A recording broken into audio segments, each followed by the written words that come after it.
Hello again, friends. I wanted to do a Vanguard regional tournament retrospective for the decks that I played and how well I did and whether or not I would make any changes to those decks and if I feel like I had a real shot to win those tournaments. So we'll start off with 2012. For 2012, I played an Ezzelmore deck at the Chicago Regional Tournament. I focused on having Garmor as my primary Vanguard, and I would play a rearguard Garmor with a charge gall to hit 21k on the rearguard, and then I would also play Mana Widen with Slagle Dagger to hit 21k on the rear guard. So this deck had plenty of outs to make big old rows. The Vanguard row, either being Ezzel or Garmor, was virtually guaranteed to be over 21k. With a Tron booster, we had 25 and potentially 25. And that gave me plenty of outs to just force massive pressure from every single row. I ended up getting pretty lucky in the first couple of rounds fighting against Grand Blue players, and I ended up getting eliminated finally in a mirror match in round 6. I feel like the Spectral Duke Dragon players either got really lucky because Spectral Duke Dragon, if you hit triggers on the first few drive tricks, when you restand it, it's amazing. But if you don't hit triggers or if you miss your ride chain, then Spectral Duke is abysmal. And if you do get lucky, if you are hitting your ride chain, if you are getting those advantages, and if you do restand with bonus power, then Spectral Duke is obviously amazing. But if you miss any of those facets, then it's awful. So Spectral Duke, being the deck that it is, was high variance. And because it was high variance, I didn't want to play that. But it did end up winning. And again, since it was a high variance deck, whoever was able to get the higher end of that variance was able to win, and a bunch of people also fizzled. I feel like this deck wasn't probably the best deck I could have brought if I wanted to win, but since set 7 was not out yet, I couldn't play any of the other decks I wanted to play. I did want to play my Amon Blazing Flare deck, Hellfire Ritual, but I couldn't because we didn't have the set 7 stuff out. We didn't have the second critical trigger for Dark Irregulars, and there's a whole lot more that could have been done, but I really just didn't have time to do it. So this was really before I had even thought of Kage Royals, and I ended up just going with this deck list. Had I brought Kage Royals, I think I would have done pretty well, but who knows? I mean, there was a lot of vanillas being run because every deck was either a Spectral Duke Ride Chain, which meant 8Ks and 10Ks, or it was Ezzel, which ran 8Ks and 10Ks in order to Superior Ride. So my ability to protect myself from taking a bunch of damage with Kage Royals would have been mitigated by there being so many vanillas. However, I do think that deck still would have performed probably better than what I did. So ended up being eliminated in round 6. I don't think I would have done too much better, and if I were to make changes, I'd get rid of Tron completely, because I feel like these would make 21k with basically any booster as Vanguard, and I would up the amount of charge goals and up the amount of Slagle Daggers by 1 each, and this would give me more total outs of hitting 21k, and I think that would make the deck stronger and more consistent. And then stand triggers. Stand triggers aren't as good in this deck because you don't have anything that hits for 11k when it restands, but it is what it is. You gotta make what sacrifices you can make, and I think that having a stand trigger would be better than a draw trigger in this particular format. And I might actually recommend going down on my total number of Halo Shield marks, maybe bring this down to 3, and then I could up the number of Slagle Daggers by 1, or up the number of Charge Galls by 1. Probably Charge Gall because there's more units that I have that would make those magic numbers with it. So I could see Charge Gall at 4. I don't really have a way to supplement Soul other than rewriting, which isn't generally advised. So I would run out of Soul fairly quickly if I did run 4 Charge Gall. That's one consideration. All in all, though, I do think that I would probably wait before using the 21k swing until it was actually necessary, especially in this metagame where players were just no-guarding everything until they were at 5. So just wait until it's a 26k 2-crit attack, and then we'll start Soul Blasting. All in all, I feel like this deck was okay. I could have done a little bit better with it, but it is what it is. For 2013, I ran Tom and Jerry. Tom and Jerry was a good deck, but much like any other deck in Vanguard at this time, it was very subject to high variance. If I happened to get a bad grade 1 and couldn't pull back my starter, that might impact me negatively. Granted, that was only my 2 perfect guards, so having to ride a perfect guard would have been abysmal.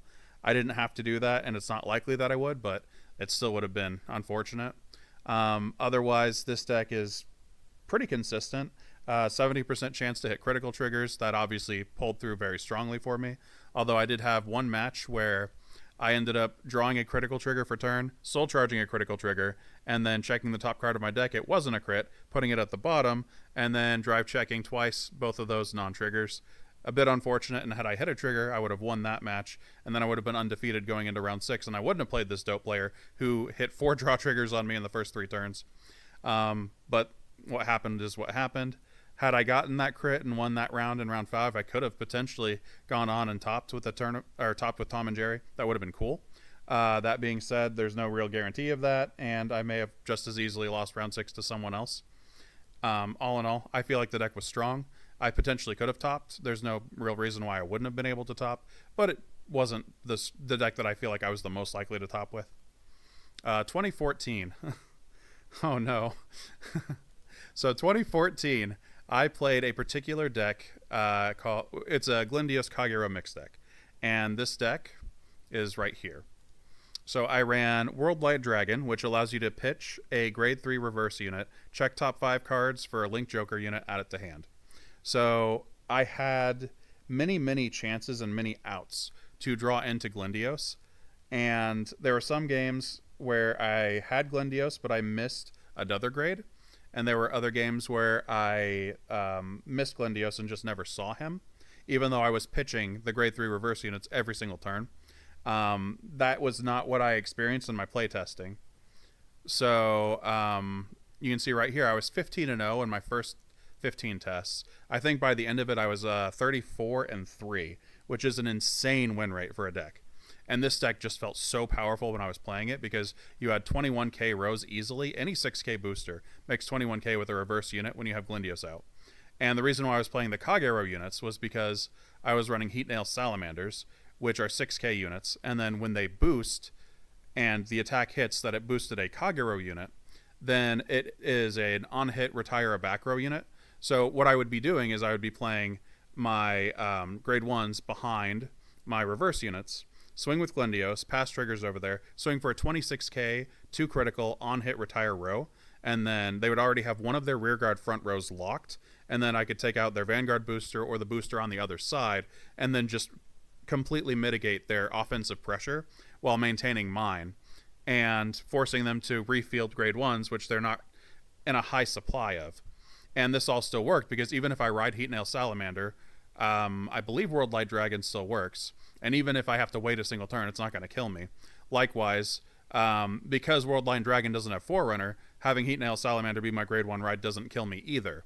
And you can see that I do have 6 total Sentinels in this deck as well, effective Sentinels, by redirecting my opponent's attacks to my reverse units. And that's really useful against all of the restanding units.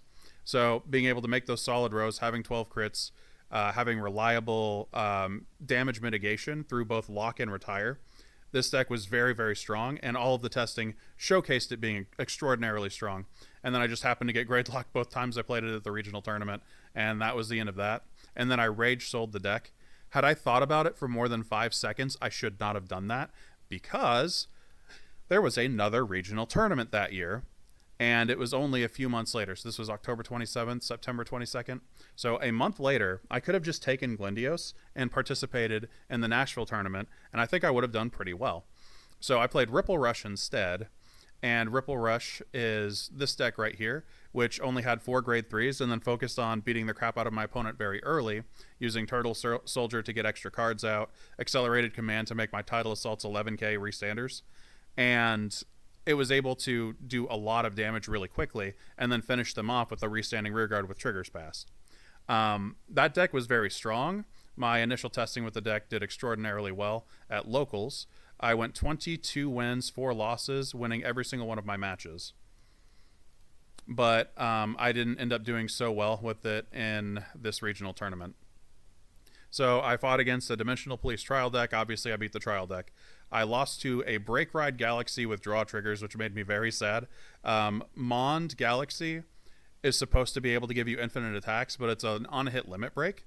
And on-hit limit breaks are generally speaking awful, because if you are at limit break, the odds of your opponent being able to survive a hit anyway are very low. So it doesn't make a whole lot of sense to run it. And I think that there are other decks that could have benefited from the break ride, and Galaxy does not want the break ride. Galaxy wants the cross ride stats, in my opinion, because with a Tough Boy booster, that's 21k, and that's generally speaking going to be better. Either way, I lost to that deck. I beat Silverthorns. and then I lost to 8 draw Break Ride Venus Trap Reverse, and you can see I was in denial. uh, so yeah, I did not have a very good day that day. But let's imagine that I had played Glindios here. Would I have done better? Oh, almost certainly. Glindios would have absolutely destroyed the Dimension Police trial deck. Break Ride Galaxy would have been absolutely worthless if I had been able to lock their rear guards. And then I could also just redirect their Vanguard attack to my rear guard. And Stern needs to hit a Vanguard in order to restand. And the Galaxy units also need to hit a Vanguard in order to restand. So that means that I would have been entirely safe from even the risk of them restanding. And this would have been a complete steamroll. Obviously, Silver Thorns are a deck that cannot handle rear guards being locked, so unless they end their turn with that rear guard space open, they would be severely mitigated. And I would not possibly lose to 8 draw Break Ride Venus Trap Reverse with locking units, especially if you consider that they would be locking their own units, and especially if you consider that I could just use the Limit Break effect to extend their own locks that they would have to use themselves. And I would also not lose to this deck because I would just have such ridiculous beat numbers. All that being said, most likely I probably would have just got gradelock twice more. But I feel like 2014 I had a real shot to win, and then I got rid of Glindios because I rage sold it, and that was a mistake. I could have won with Glindios in the Nashville tournament, even having lost the Chicago tournament 0-2. If I had just had a more cool head about it, that deck was absolutely busted, and I don't think I would have. It was statistically improbable that I got gradelock twice, and I don't think it would have happened in the second tournament, to be honest. And I could have won that tournament. It was a much smaller showing as well, so I would have had a much greater chance of winning that tournament as well. So moving past that, moving past Ripple Rush, we have the 2015 Chicago Regional Tournament. This is Star Drive time. So for those of you who know the deck, this is a deck that focused on having Star Drive Dragon as the Vanguard, using Rain Element Medu to stride, and then getting back any grade 3s that I pitched, probably Gigantic Charger, in order to bring that back to my hand so it's a free stride, and then I can play Gigantic Charger, get the top card of my deck, and Superior Call it. And yes, I'm going to mispronounce Gigantic or Gigantic Charger. I don't know how it's spelled or pronounced. Well, I know how it's spelled. I don't know how it's pronounced, so I just keep going back and forth on those. So with Gigantic Charger, I would just get a bunch of free units, and one of the favorite matches that I had was against this Kagero Dragonic Overlord the Cross Stride deck. So they ended up retiring 7 of my rear guards with retirement effects. And I had a full board swinging every single turn, irrespective of them getting 7 retires out. That's how much advantage generation Medu Charger was able to get me, and that's crazy. I did have a very negative matchup against Amnesty Messiah. I ended up beating one, going down to 7 cards in deck. And that was pretty fortunate, but I ended up losing to another one, and there wasn't a whole lot I could do about that. I mean, that's just a bad matchup. Earth Element Pocker did not exist yet, so I didn't have the ability to unlock my own units. If I did, I feel like I could have probably pulled out the win there, but you have to imagine that in a deck that is so reliant on the advantage that Knight of Twin Sword brings, being unable to call off of Knight of Twin Sword into a different row is just absolutely awful feeling. And it severely mitigates what the deck can do. But I ended up making it all the way to round 8 because I only fought against 2 Messiah players. And I ended up fighting a Royal Paladin, Thing Saver, Jewel Knight deck. And I didn't hit triggers. Had I hit triggers, I probably would have won. That being said, I got very lucky the rest of the day, so I can't complain about not hitting triggers in round 8. So I ended up getting top 16. And it was a very, very good day. Should this deck have gotten as far as it did? Absolutely not. Was it a blast? Absolutely. One of the most fun decks I've played. So we're going to move on to 2016. Okay, so I don't brag about this because I don't feel like this is a real top. But in 2016, I ended up getting 3rd place because I was playing the 7 Seas Grade 1 Rush. Now, I did not invent that deck. I get credit for it because I was the one who popularized it, because I started making all of the posts about it. But I actually found this deck list from Japan, and I have always made sure to make sure that people know that I did not originate the deck list. That being said, I did update it with my own personal twists. I know a lot of people liked a lot of people got rid of Phlegaton, but I actually really liked it. But from the actual deck list, you can see that we have a bunch of zeros, including Night Runner. So free cards for free at the start of your main phase. You can, if that card is in your drop zone, you can mill the top 4 cards of your deck and superior call it, and then you get rid of it with Nightcrow, and then it becomes a 7K, and that also fills up your drop zone with a bunch of other cards, which also means that you can get your Night Spinels and Slash Shades. Night Spinel can allow you to discard excess cards that you don't want to superior call it, and then it gets bonus power for all of the other calls that you have. And then Slash Shade, if it's in the drop, you can sacrifice a grade 1 or higher attacking unit to superior call it as an 11k attacker mid-battle phase. So this just went completely ham and completely curb stomped everything. Except for one person, and that's Kevin Show. And there's a reason why I couldn't beat Kevin Show.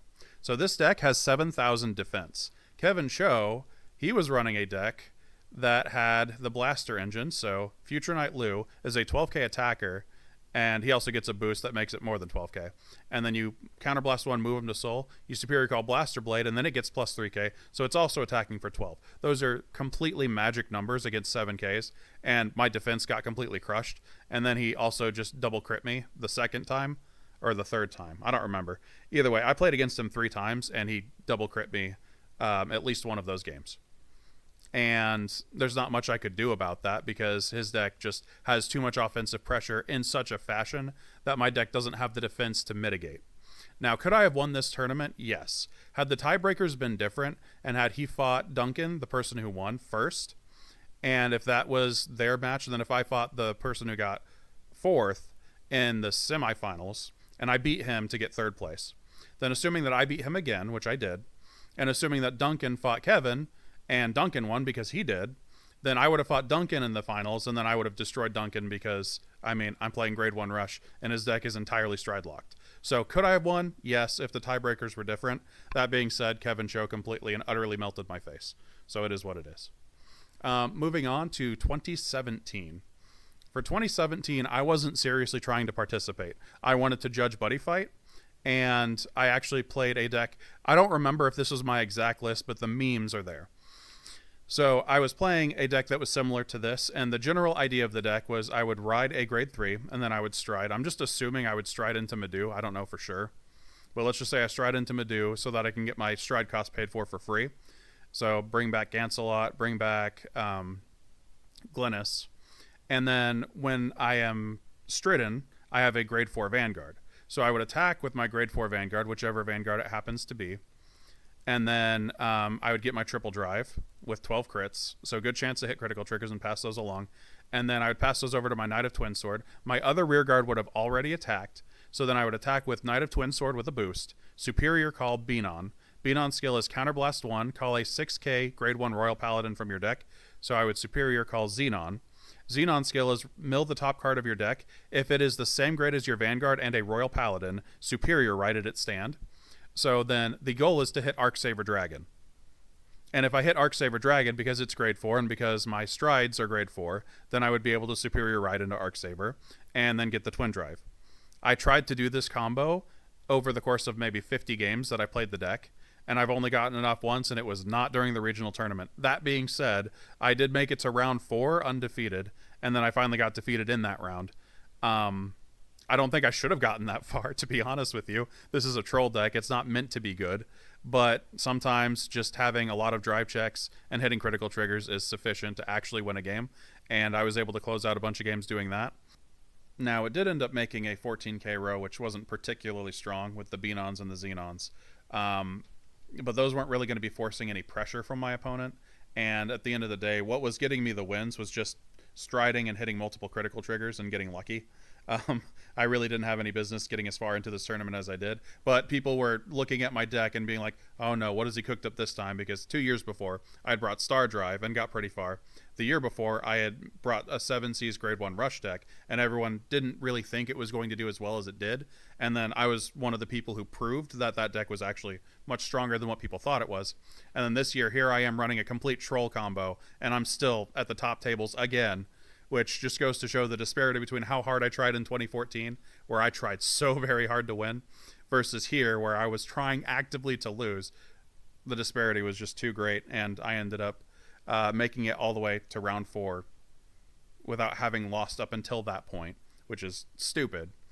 And the crowds were forming, just trying to see if I could hit the combo.